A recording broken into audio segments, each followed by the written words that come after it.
का टॉपिक है अपना थ्रोम्बोफ्लेबाइटिस। तो पहला क्वेश्चन ये होता है कि थ्रोम्बोफ्लेबाइटिस क्या होता है। तो पहले मैं समझा देता हूँ, फिर बाद में क्वेश्चन पूछिएंगे लास्ट में।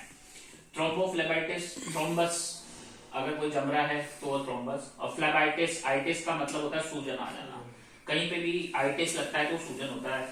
कार्डाइटिस, पेरिकार्डाइटिस, एपिकार्डाइटिस, मेनिंजाइटिस वो अलग चीज हो गई। अपन यहाँ बात कर रहे हैं फ्लेबाइटिस। फ्लेबाइटिस मतलब होता है वेन, फ्लैबो मतलब वेन होता है, वेन के अंदर सूजन आ जाना। और थ्रोम्बो मतलब थ्रोम्बस के साथ सूजन आ जाना। और सिंपल सूजन है, कोई थ्रोम्बस नहीं है, तो वो है सूजन वेन का फ्लेबाइटिस, सिंपल बोलेंगे उसको। थ्रोम्बोफ्लेबाइटिस मतलब थ्रोम्बस होना चाहिए।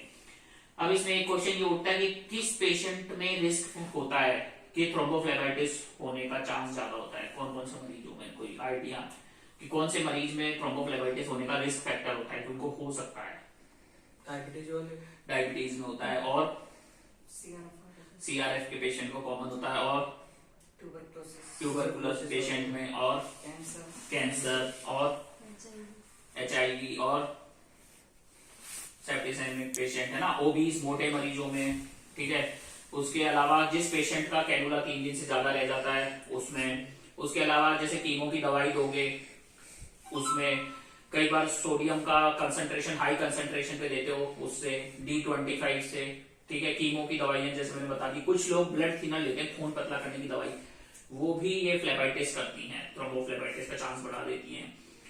ठीक है, तो ये सारा हो गया, इन्फेक्शन वगैरह, टीबी वगैरह, ड्रग्स, सारी चीज आ गई। ये थ्रोम्बोफ्लेबाइटिस के ओबेसिटी। उसके अलावा मूवमेंट नहीं होना इंपॉर्टेंट ही होता है। जैसे पेशेंट को जब भी कैनुला लगाते हो तो उसको बताओ थोड़ा मूवमेंट करे, अगर वो अपने मूवमेंट को रिस्ट्रिक्ट कर लेगा तो थ्रोम्बोफ्लेबाइटिस होने का चांस बढ़ता है।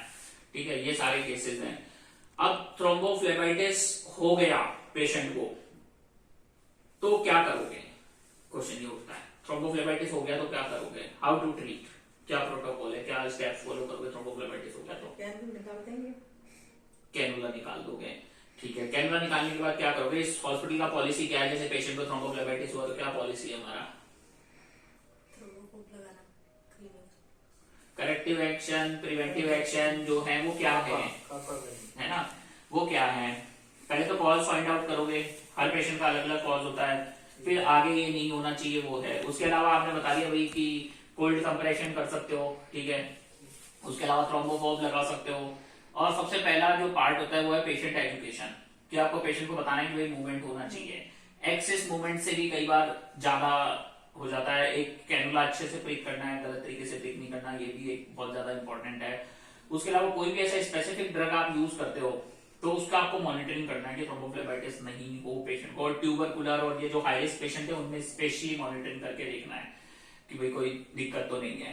तो ये थ्रोम्बोफ्लेबाइटिस का हो गया। अब अगर थ्रोम्बोफ्लेबाइटिस कितने तरीके का होता है, एक ये भी क्वेश्चन होता है कि भाई कितना टाइप होता है थ्रोम्बोफ्लेबाइटिस। ये तो एक वर्ड हो गया, समझ लिया हमने। एक होता है सुपरफिशियल, एक होता है डीप मोस्टली। तो सुपरफिशियल क्या होता है कि सिर्फ स्किन, चमड़ी वगैरह ही इन्वॉल्व होती है।